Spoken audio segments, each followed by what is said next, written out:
tonight from Kansas City. In the headlines, bin Laden's new warning. He says Americans have blood on their hands, and he intends to escalate his fight against the U.S. Labor pains. The economy loses jobs for the first time in years as the housing crisis raises the risk of recession. Under suspicion, a disturbing twist in the case of a missing girl that captivated the world. Now her mother is a suspect. And our Persons of the Week, the Marines who answer a different call in wartime, creating art while defending their country.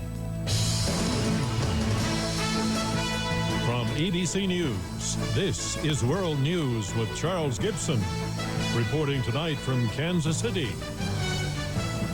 Good evening from Missouri, and as we reported last night, just days before the 6th anniversary of 9/11, the man responsible for the death and horror that day is coming out of the shadows with a new videotape and more invective aimed at the United States. He lectures Americans on everything from religion to politics to taxes. No overt threats, but authorities are looking at whether the tape contains any signal to indicate a future attack. Our chief investigative correspondent, Brian Ross, joins me again tonight from New York. Brian? Charlie, U.S. authorities say tonight there is no doubt the tape is authentic. It is bin Laden, black beard and all. People of America, he begins in a 26.5-minute long tape, apparently recorded in early August, containing a new threat aimed squarely at this country, English subtitles included. Entitled The Solution, bin Laden says there are two ways to end the war in Iraq. The first is from our side, he says, and it is to continue to escalate the killing and fighting against you. Or, he says, the American people can end the war by opposing President Bush and the democratic system, which, he says, sacrifices soldiers and populations to achieve the interests of major corporations. Referring to the election of a new Congress, bin Laden says, you elected the Democratic Party to end the war, but, he says, the Democrats haven't made a move worth mentioning. He says they, too, are beholden to corporate interests. You're the ones, he says, who have the saying which goes, money talks. For the first time, we see as his major theme a diatribe against capitalism, and that the major American corporations really run the United States government, not our elected officials. Bin Laden's appearance in this video is remarkably different from his last video appearance 3 years ago. He now has jet black hair, eyebrows, and beard, which to some look like a phony. That raises questions. Did he lose his beard because of some medical treatment? Or has he shaved his beard because he's hiding in a region of the world where a bearded man would stand out?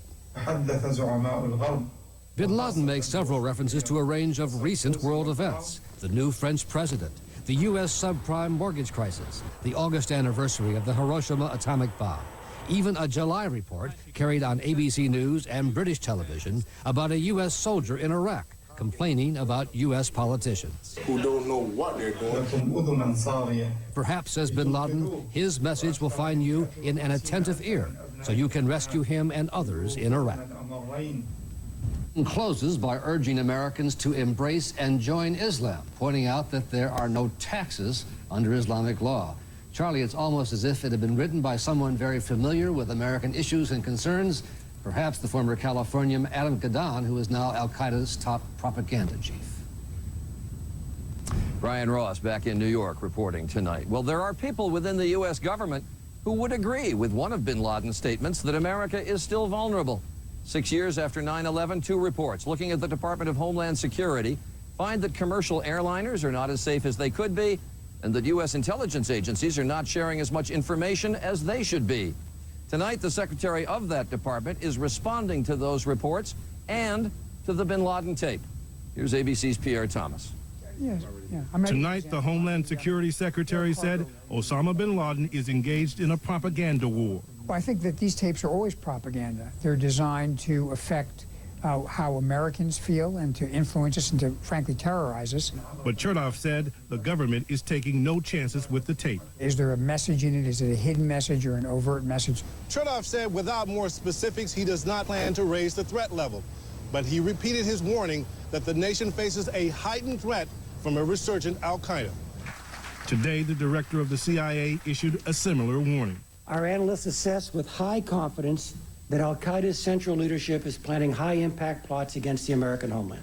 As a result, the government has taken a number of steps to beef up security, including high-profile patrols at airports and train stations, targeting private planes coming in from Europe and Asia, and more scrutiny of small boats entering ports.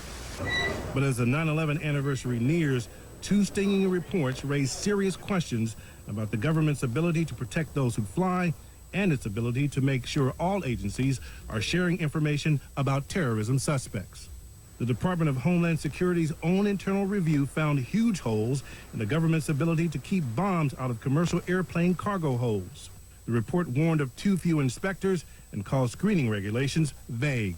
A Justice Department investigation found on 20 occasions information about suspected terrorists was never passed along to Border Patrol and other law enforcement agencies. We are always examining gaps, and I'm the first person to say the job is not done. Many of the criticisms in those reports have been addressed and have been resolved. Federal officials maintain dramatic security improvements have been made across the board since 9/11. The question tonight is, has there been enough? Pierre Thomas, ABC News, Washington. Next, we're going to turn to the economy and jobs figures that came out today that caught nearly everybody by surprise. The government said the economy lost 4,000 jobs in August. It was the first monthly decline in 4 years. Stocks plunged on the news. The Dow Jones fell 250 points. The NASDAQ tumbled nearly 2%. ABC's Betsy Stark is joining us tonight. Betsy? Charlie, many consider the jobs report the single most important barometer of the nation's economic health. Well, right now, that barometer is reading high alert. The risks of a serious slowdown, even a recession, are rising. Today's jobs report was shockingly bleak. This is a big deal, and it definitely tells us that overall the performance of the economy in the last few months is quite a bit weaker than we thought it was even yesterday. That's hardly news to mortgage broker Jim Delano. Last week, after 25 years in real estate, he got his first pink slip. I'm not optimistic about finding a job in the very near future. Workers in businesses directly tied to housing took the hardest hit last month. 22,000 jobs lost in construction and no job gains in the giant financial services industry. But more worrisome were job cuts in parts of the economy that had been holding up well. Government payroll shrank by 28,000 as revenues from property taxes began to dry up. Communities around the country are feeling the pinch. In Fairfax County, Virginia, they're worried about school funding. Quite honestly, we're trying to pick ourselves up now and decide how we're going to get through these next couple years. Investors who have been beating the drum for a cut in interest rates by the Federal Reserve say the issue is no longer if, but by how much. I'm looking for the Fed to administer a stronger dose than I would have expected yesterday. The issue now is whether this medicine investors are counting on will come in time. It will be a race against the clock for 12,000 workers at Countrywide, the nation's largest mortgage lender. They learned late today that their jobs will be cut unless there is a dramatic reversal in the housing market. Charlie? ABC's Betsy Stark, thanks. Well, we're learning more about what the top U.S. commander in Iraq, General David Petraeus, will recommend when he makes his long-awaited appearance before Congress on Monday. Our Jonathan Karl is reporting from the Pentagon that Petraeus wants to maintain U.S. troop levels in Iraq, although he will leave open the possibility of a modest withdrawal of forces early next year. Petraeus also will propose revisiting the issue of troop levels in Iraq, but only about 6 months from now. For the first time, North Korea has invited experts from Russia, China, and the U.S. to inspect its nuclear facilities and recommend how to disable them. The U.S. envoy to North Korea, Christopher Hill, called it a major step toward ending North Korea's nuclear program. Now we have people actually getting on the ground and looking at real facilities and figuring out how things can be done in a real way. The first visit to North Korea is scheduled for Tuesday. We're broadcasting tonight from Kansas City, specifically on the sprawling grounds of the World War I Museum here. There's been a museum on this site since the 1920s, but even after all these years, the museum makes it feel as if the war were just yesterday. We entered with curator Doran Cart, walking on glass over a poppy field. Poppies grew on the Belgian battlefields of that war, immortalized in the poem. In Flanders Field, the poppies blow. Between the crosses, row on row. There's 9,000 poppy blooms, and each one represents 1,000 people who died in the war, so 9 million people. So that's what we're trying to remind them of. There is a cold, impersonal, menacing quality to all the artillery fired from both sides across the trenches that stretched all across Europe. But it's the personal artifacts that really bring home the extent of loss. Medallions sent by the British government to their soldiers who died. That's all the family would receive in many cases. So many bodies were never recovered. The German spiked helmet that provided little protection, it was made of leather. And the letter from American General John Pershing to the overall French commander. Days of anxiety? Yes. And in days of history? Yes. These will ever live in my memory as of yesterday, as if yesterday. World War I was over almost 90 years ago. It was called the War to End All Wars. Would that had been the case. And then this is... Still ahead on this broadcast, a shocking turn in the case of a missing 4-year-old. The mother who drew sympathy around the world is now officially a suspect. Religious leaders visit one of the most remote places on earth, hoping prayer can prevent a global catastrophe. And the art of war, the brave Marines, showing everyone what life on the battlefield is really like. And they are our persons of the week. Today, in the case of the 4-year-old British girl, Madeleine McCann, missing from a holiday resort in Portugal for more than 4 months.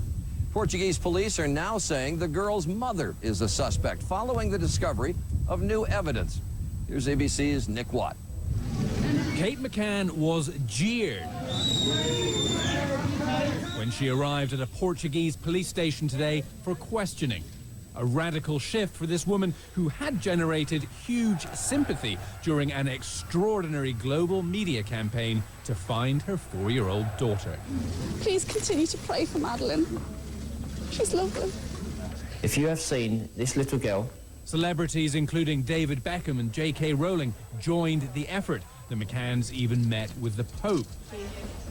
Madeleine hasn't been seen since she disappeared from this vacation apartment May 3rd, while her parents, both doctors, ate dinner at a nearby restaurant. Please, if you have Madeleine, let her come home. Abducted, a parent's worst nightmare. Now, Portuguese police don't believe that's what happened. They believe they have evidence to show that in some way that she's involved in the death of her daughter, which of course is completely ludicrous. According to a family member, last night police asked Mrs. McCann to confess that she accidentally killed Madeleine, perhaps by giving her too much sedative, and later disposed of her body. She did tell me that the Portuguese police had offered to cut her a deal, and if she was lucky, she would only get 2 years. During 11 hours of questioning, Mrs. McCann declined the offer. It's not unusual for parents to become suspects, but usually they become suspects very early on. Madeleine's father, Jerry, was also questioned today. The couple strongly deny any wrongdoing and say they believe Madeleine is still alive, 127 days after she disappeared. Nick Watt, ABC News, London. The White House announced that First Lady Laura Bush will undergo outpatient surgery tomorrow to relieve pain from pinched nerves in her neck. She suffered the pinched nerves while hiking in Zion National Park in Utah last spring. Her doctor recommended that she not accompany President Bush on his trip to Iraq and Australia this week to avoid aggravating the condition. When we come back, a prayer for the planet. What drew so many religious leaders and our reporter to such a remote place? With an extraordinary gathering of world religious leaders near a remote glacier in Greenland today, they took part in a silent prayer for the planet, part of a pilgrimage to draw attention to global warming. ABC's Bill Blakemore recently returned from a visit to the Jakobshavn Glacier, the site of today's prayer. Our helicopter was a tiny speck amid the floating mountains of ice, giant chunks that had broken off the so-called Galloping Glacier, where the volume of ice breaking into the sea has doubled in the last few years. It's been one of the fastest glaciers on Earth. The ice fjord seems perfectly still, but American glaciologist Jason Amundsen has made time-lapse video showing what happens here in less than 20 minutes. That's ice racing from the glacier. With the glacier speeding up, it's now pulling more ice from the ice sheet. from higher up, and it's sort of like pulling the plug in a bathtub.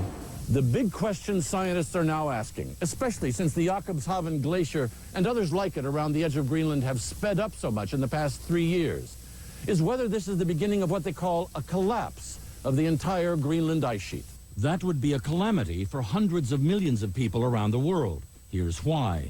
That ice sheet is immense, holding massive amounts of water. It's like standing on the surface of a lake that's frozen solid, that's 2 miles deep, 2,000 miles long, 1,000 miles wide, and that's beginning to melt. The water has nowhere to go but the ocean. How fast would sea level rise? And it's almost certain that we would get sea level rise of at least a few meters. This century? In this century, if we follow business as usual. That could mean anyone on the planet living near a coastline could be flooded out for good by mid-century. One reason the world's religious leaders came here today to pray. Bill Blakemore, ABC News at Greenland's Jakobshavn ice fjord. And you can see Bill Blakemore's incredible video tour of this remote region at our website, abcnews.com. And when we come back, our Persons of the Week, the military artist drawing fire in a different way, capturing life on the front lines of war. World News with Charles Gibson and Person of the Week, brought to you by Requip. From us, our Persons of the Week. Earlier, we told you about the place we are standing, the World War I Memorial in Kansas City. Tonight, we want to honor a group of Marines who served their country during times of war in a distinct way, exhibiting bravery to use their artistic talents. We are given one order when we go forward, and that is go to war, do art. He shot down 7. These men have all served the United States Marine Corps in a post few have ever heard of, that of combat artist. The mission? What we want is the unvarnished truth. We want to know the good, the bad, and the ugly. For these Marines, art is not a hobby. It is their commission, born of a tradition dating to the Revolutionary War. We try our best to leave something tangible to the Marine Corps. Combat artists are active duty, fully armed, and deployed in the roughest combat zones of their day. The artists go into a place and they meet these people and they form a brotherhood. And the sitter, the person that you're painting, gets a sense that you're honoring their service by doing a portrait of them. In an age of instant digital imagery, the Marine Corps still puts value in the eye of an artist. What can art do that, let's say, photography or video can't do? Photography, video is like prose, and the art is like poetry. Both have their place. Winslow Homer sketched prisoners in the Civil War. John Singer Sargent captured the horror of a mustard gassing in World War I. This art, at times, reveals horrific reality.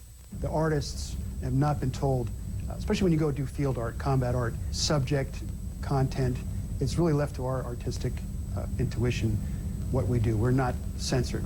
The subject and the content may depict small moments of frustration.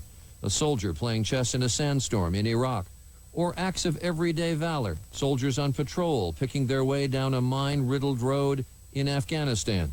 The artist called this all eyes down. People were sort of walking erect, fellow Marines with their weapons at the ready, but their eyes are down. And they're walking in a way where you're sort of putting one foot in front of the other. As an artist, I'm looking at body language, and I'm also trying to capture that golden light. But also as a Marine, I was very conscious that at any minute I could step on something. A wounded comrade in an operating room in Fallujah. Real wounds, stitched and sketched at the same time. It was in real time, experiencing it. I didn't take any photographs, and it was just as it unfolded, I sketched it. An artist may use the dust at his feet to mix just the right color of dirty desert air, air that he is also breathing. Well, I want them to feel it's something that they have seen and understood, and they will have a memory, a visual memory, and say, that's just the way it was. And so we choose the combat artists of the United States Marine Corps. Today, the Marines Archive contains nearly 8,000 of their paintings and drawings. And that is World News for this Friday in Kansas City. We'd like to thank our colleagues at our affiliate KMBC for their hospitality. I'm Charlie Gibson, and I hope you had a good day. For all of us at ABC News, have a great weekend and good night.